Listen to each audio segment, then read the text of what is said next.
क्या आप भी अपने घर की छत पर नए सीजन की सब्जियां उगाना चाहते हैं, लेकिन आपके पास भी ऐसे बड़े बड़े गमले या ग्रो बैग हैं जिनकी मिट्टी को बार बार पलटना बहुत ही मुश्किल लगता है और हर बार यही सोचते हैं कि इसमें आप दोबारा सब्जी कैसे लगाएं। अगर हम लगा भी देते हैं तो पौधे या तो खराब हो जाते हैं या अच्छे से बढ़ते नहीं हैं। तो आज मैं आपको एकदम आसान और सही तरीका बताने वाली हूं जिससे आप बिना पूरी मिट्टी निकाले, बिना ज़्यादा मेहनत किए उसी पुरानी मिट्टी को फिर से रिचार्ज करके बार बार नई सब्जियां उगा सकते हैं। तो वीडियो को पूरा ज़रूर देखें, क्योंकि इस वीडियो में मैं आपको स्टेप बाय स्टेप दिखाऊंगी मिट्टी को कैसे तैयार करना है, इसमें क्या क्या डालना है, इससे क्या फ़ायदे होंगे। और सबसे ज़रूरी चीज़, मैं आपको वो खास जानकारी दूंगी जिससे आप अपनी मिट्टी को और भी ज़्यादा पावरफुल और हेल्दी बना सकते हैं, बिल्कुल कम बजट में। तो चलिए बिना देर किए शुरू करते हैं। तो मेरा नाम है उर्मिला। आपका स्वागत है हमारे YouTube channel village terrace garden में, जहां पर मैं दिखाती हूं बहुत ही कम बजट में छत पर ढेर सारी सब्जियां उगाने के आसान तरीके। अगर आप पहली बार हमारे वीडियो देख रहे हैं तो हमारे चैनल को सब्सक्राइब करें और वीडियो को लाइक करें ताकि आपको लगातार इस तरीके की जानकारी वाली वीडियो मिलती रहे। तो जब भी हम छत पर बेल वाली सब्जियां उगाते हैं तो उसके लिए हमेशा हम बड़े साइज का ग्रो बैग ही इस्तेमाल करते हैं। तो इस बड़े साइज के ग्रो बैग को बार बार मिट्टी इसकी खाली करना, मिट्टी निकालकर फिर से भरना बहुत ही मेहनत और बहुत ही मुश्किल का काम होता है। और इस तरीके से निकालते वक्त कभी कभी हमारा नुकसान भी हो जाता है, यानी कि हमारा ग्रो बैग भी कभी कभी फट जाता है।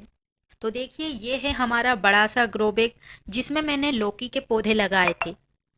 जो भी लौकी के पौधे थे उनसे हमने अच्छी हार्वेस्टिंग ली और अब पौधे सूख गए हैं तो मैंने यहाँ से सभी पौधे हटा दिए।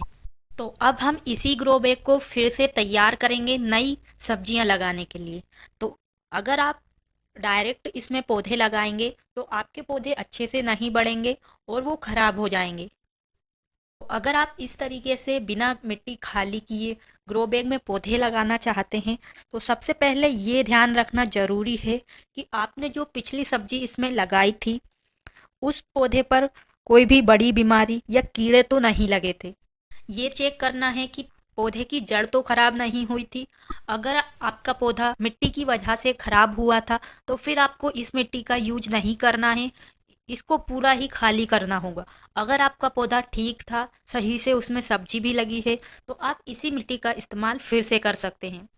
अगर पौधे में बहुत ज़्यादा रोग या कीड़े लगे थे तो मिट्टी को पूरा खाली करके फिर हम इसका इस्तेमाल कर सकते हैं। लेकिन अगर सब कुछ ठीक था तो हमें ग्रो बैग की मिट्टी को पूरी तरह पलटने की ज़रूरत नहीं है। तो ये चीज़ें चेक करने के बाद तो सबसे पहले हमें इस मिट्टी में अब 10 से 15 दिन तक पानी बिल्कुल भी नहीं देना है।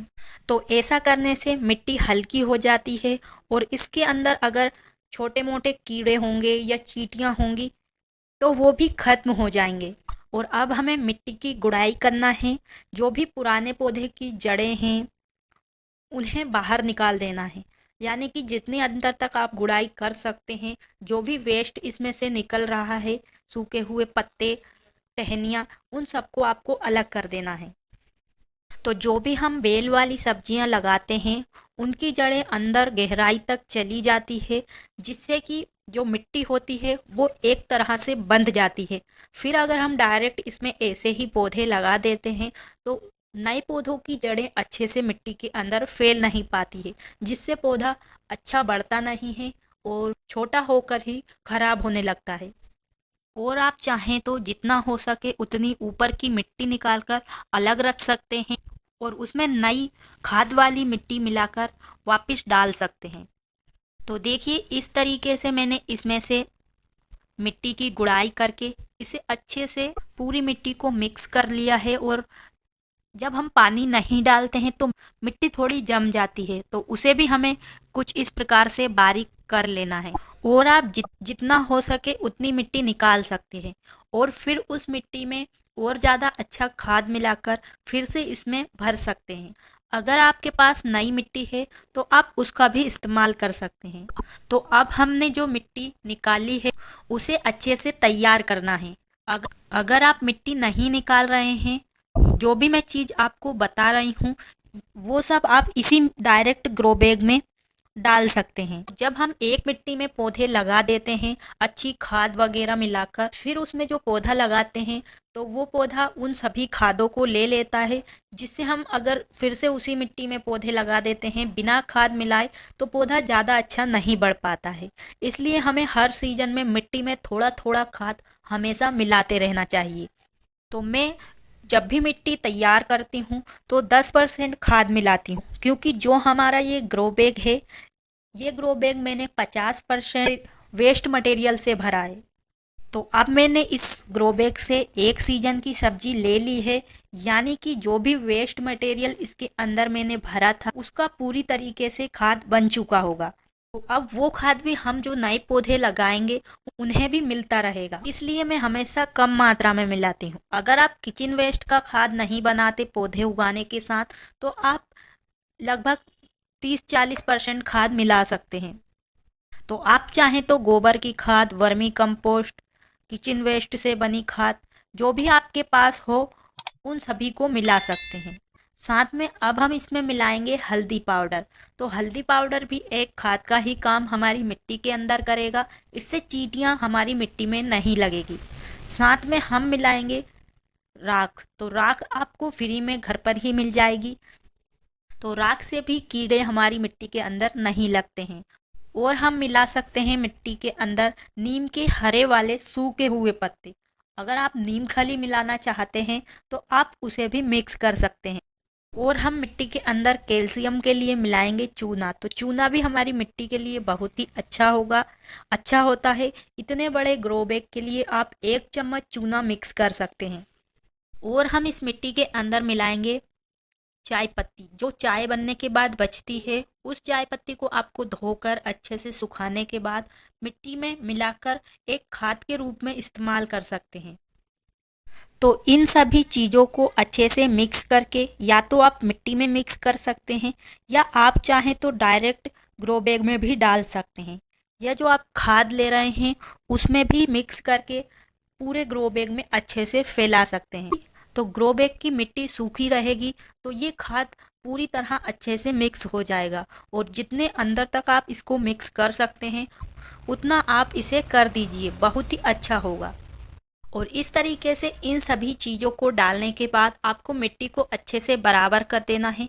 जो भी ऊपर मोटे कंकर पत्थर हैं या मोटी मिट्टी है उसे आप अलग कर सकते हैं। अब आप चाहें तो इस मिट्टी को ऐसे ही पानी डालकर 1 दिन के लिए छोड़ सकते हैं, और अगर आप चाहें तो तुरंत भी पौधा लगा सकते हैं। अगर आप 1 दिन का गैप देंगे तो मिट्टी और भी ज़्यादा अच्छी हो जाएगी। साथ में पानी डालने के बाद मिट्टी के अंदर अच्छी नमी पहुंच जाएगी। और बहुत लोग यही गलती करते हैं कि बिना मिट्टी को रिचार्ज किए उसी मिट्टी में बार बार पौधे लगा देते हैं। तो ऐसा करने से हम अच्छी सब्जियां उन पौधों से नहीं ले पाते हैं, क्योंकि मिट्टी एकदम बंजर टाइप की हो जाती है। क्योंकि जब हम एक सीजन की जब हम सब्जियां लगाते हैं तो जो भी मिट्टी के अंदर खाद होता है, जो भी पौधा लगाते हैं वो उस पौधे को बढ़ने में ही खत्म हो जाता है। साथ में अभी बारिश का समय है, बारिश के पानी के साथ बहुत सारे जो खाद होते हैं पानी के साथ बह जाते हैं, जिससे भी मिट्टी और भी ज़्यादा कमज़ोर होती जाती है। और अगर हमने मिट्टी की अच्छे से गुड़ाई करके नीचे तक की मिट्टी को नहीं पलटते हैं तो पौधे की फिर जड़ें भी अच्छे से नहीं फैल पाती है, जिससे उसकी ग्रोथ रुक जाती है। पौधे की जड़ों के कारण मिट्टी बहुत ही ज़्यादा जम भी जाती है, जो कि पत्थर जैसी हो जाती है। और बार बार एक ही मिट्टी में सब्जियां लगाने से उसमें खास तरह की बीमारियां भी लग जाती है, जैसे फंगस और भी जड़ों में होने वाली बहुत सारी बीमारी, जिससे हमारा पौधा हरा भरा होते हुए भी नीचे जड़ों के कारण सूख जाता है। कभी कभी तो पौधे की जो जड़ें होती है उनमें गांठ टाइप की बन जाती है, तो ये फंगस की वजह से ही होती है। तो इसलिए मिट्टी की गुड़ाई करके और फिर उसमें अच्छी खाद मिलाना बहुत ही ज़रूरी है। अगर आप इस तरीके से मिट्टी को फिर से अच्छी खाद देंगे। उनमें हल्दी, राख, चूना, नीम के सूखे हुए पत्ते या और कोई भी आप खाद मिला सकते हैं। इससे मिट्टी को बहुत ही अच्छा खाद मिलेगा और जो हम नए पौधे लगाएंगे वो और भी ज़्यादा हरे भरे और मजबूत बनेंगे और पौधे में अच्छे फूल और फल भी, जो कि पौधे को ज़रूरत होती है।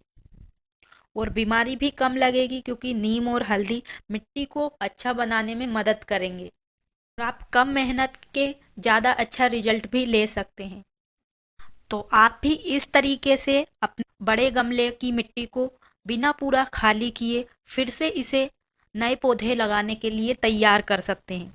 और अगर आपके पास समय है और आप मेहनत कर सकते हैं तो सबसे बेस्ट तरीका यही है कि आप गमले की पूरी मिट्टी को निकाल कर 1 या 2 दिन अच्छे से धूप में सुखाइए और फिर इसमें सभी खाद को अच्छे से मिक्स करके वापस भरिए।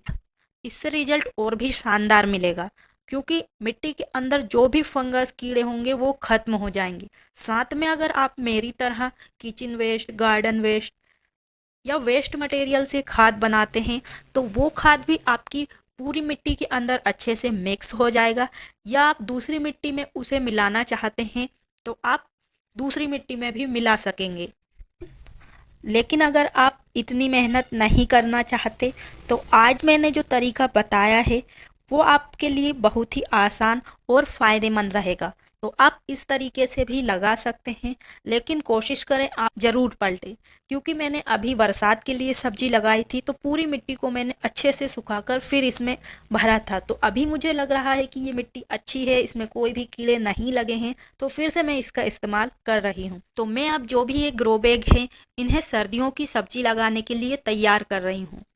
तो अब आप चाहें तो सर्दियों की सब्जी लगाना शुरू कर सकते हैं अगर आपके यहाँ बारिश बंद हो गई हो तो इस तरीके से आप अपने बड़े गमले या ग्रो बैग को नई सब्जियां लगाने के लिए तैयार कर सकते हैं बिना ज़्यादा मेहनत किए। तो उम्मीद है आपको आज की ये वीडियो पसंद आई होगी। अगर आपको ये जानकारी अच्छी लगी हो तो वीडियो को एक लाइक ज़रूर करें। आपका एक लाइक हमें ऐसे ही नई वीडियो बनाने के लिए प्रेरित करता है। और वीडियो को अपने दोस्तों और परिवार के साथ भी ज़रूर शेयर करें ताकि वो भी अपनी छत पर हरी भरी सब्जियां उगा सके। और अगर आप मेरी तरह छत पर ऐसे ही सब्जियां उगाना चाहते हैं तो चैनल को भी ज़रूर सब्सक्राइब करें ताकि आपको छत पर कम बजट में ढेर सारी सब्जियां उगाने से जुड़ी वीडियो हमेशा मिलती रहे। और आपका कोई भी सवाल या सुझाव है तो वो भी कमेंट बॉक्स में ज़रूर लिखें। आपके जो भी सवाल होंगे उनके जवाब आपको तुरंत मिल जाएंगे। और आप नए सीजन की सब्जी लगाने की तैयारी किस तरीके से करते हैं ये भी कमेंट बॉक्स में ज़रूर शेयर करें। तो आज के लिए बस इतना ही। मिलते हैं किसी नई वीडियो में नई जानकारी के साथ। तब तक के लिए खुश रहिए और छत पर ऑर्गेनिक सब्जियां बहुत ही कम बजट में उगाते रहिए। धन्यवाद।